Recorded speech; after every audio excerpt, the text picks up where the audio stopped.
Guys good morning, જય માતાજી. આપ તો બ્લોગ મોડો ચાલુ કર્યો છે કારણ કે સવારે મેં નહોતો આવ્યો કારણ કે આજે મોડો ઉઠાતો એટલે મારા મમ્મીને ગુડ મોર્નિંગ કરાવી દઈએ. Good morning mummy. અને ઘરનું કામ આ તો બધું પતી ગયું. સોફા બોફા સાફ કરી દીધા, ખંચેરી. અને આ તો બાથરૂમ બધું ધોઈ કાઢીશું.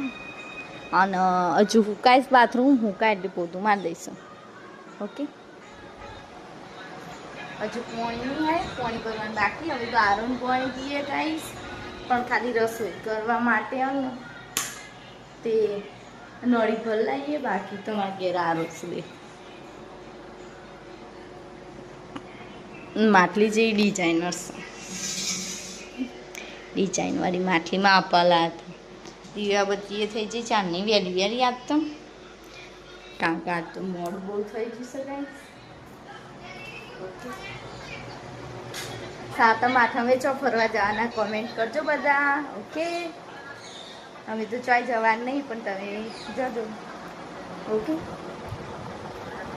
ગાઈસ, દિશા આવે છે અમારી ઘેર. કોઈક પેપર લઈને પેપરમાં હું દેખીએ હવે. હો,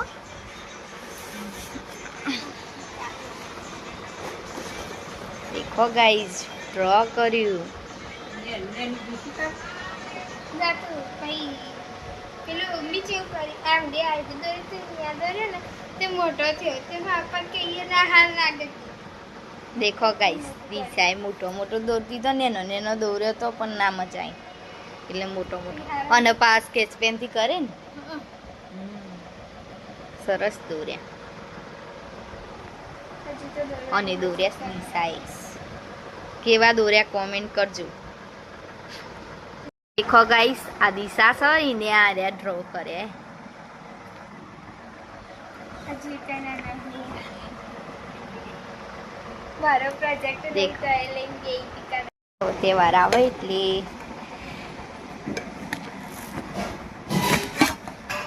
બાજરી દરાવાની છે કારણ કે બાજરીના રોટલા ન ફૂલે ને બધું બનાવવાનું એટલા ઓલી બાજરી જેવી છો કમેન્ટ કરજો. એક દહીણું તૈયાર થઈ ગયું. હવે ખબર નહીં બીજું કરે એમાં ખો ટ્રાન્સફર કરી કહીશ. ઘઉંનું ને બાજરીનું બેનવી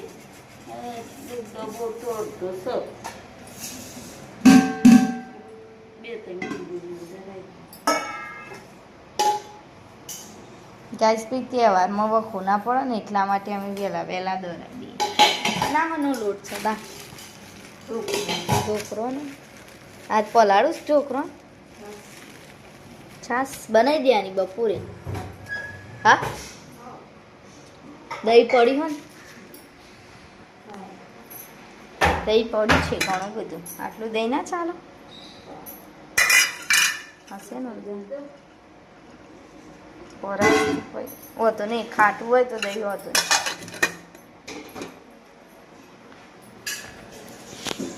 ગાઈ સાતમ આઠમ ઉપર ને એ બધું આમ ખાવાનું હોય એટલે અમે સાતમના દાળ તો તરતો તો નહીં પણ ગેસ ને પેલા શું કહેવાય કંકોડાનું શાક ને એવું બધું બનાવીએ. ગેસ, કંકોડાનું શાક, પછી ઢેબરો એવું બધું બનાવે. અને તે અળવી ને તે અળવીના પેલા આવે ને જેમાં વાટા લાવી દઈએ પછી વગાડીએ.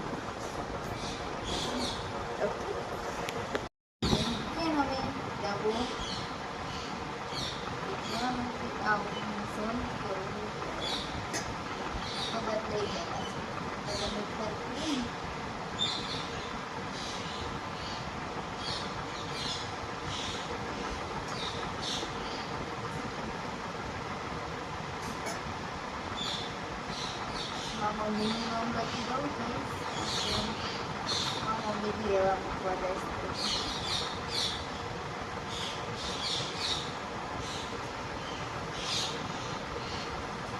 હારા પણ સરાવતા નહીં પહોંચ્યા.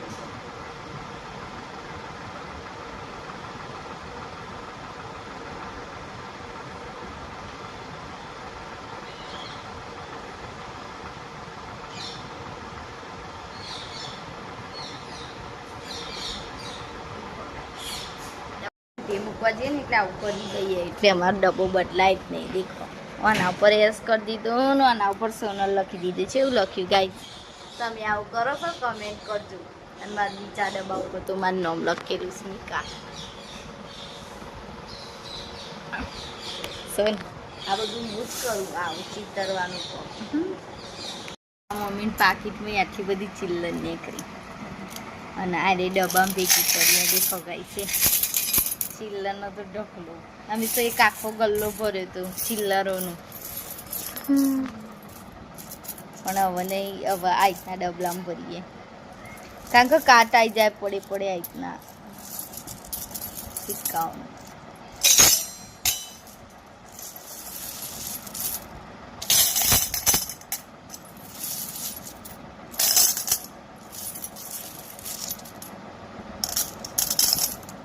દેખો ગાઈસ તમે આવું કરો છો, ચિલ્લર ભેગી કરો છો.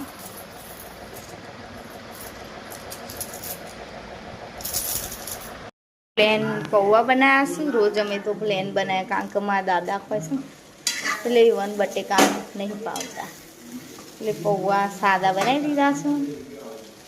2 જણને ખાવાનું હોય એટલે પૌવા જેવા બનાવ્યા શીખાઈશ તમે. કોથમીર નાખવાની છે પણ કોથમીર સુધારવાની. કોથમીર નાખી દીધી મોટી મોટી સુધારી. આમાં જરૂર હોય એટલી જ સુધારી.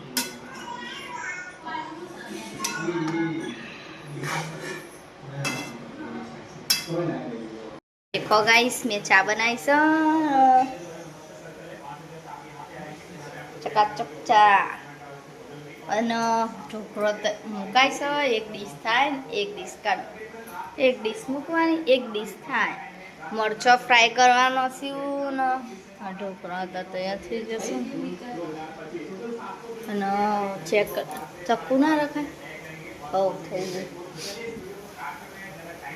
દેખો ગાઈસ મારી ચા જેવી ઉકળશે ચકાચક અને ચેકિંગમાં આવશે પણ ખાવાનું નહીં.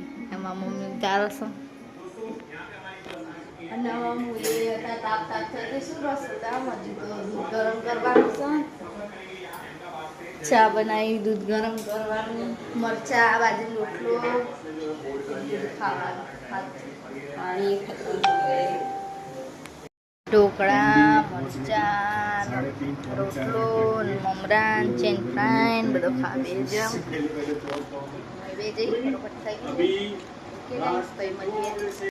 જય માતાજી. લાઈક કરો, શેર કરો, સબસ્ક્રાઈબ કરો. મારા વિડીયો ગમે તો બધા મજા શેર કરજો.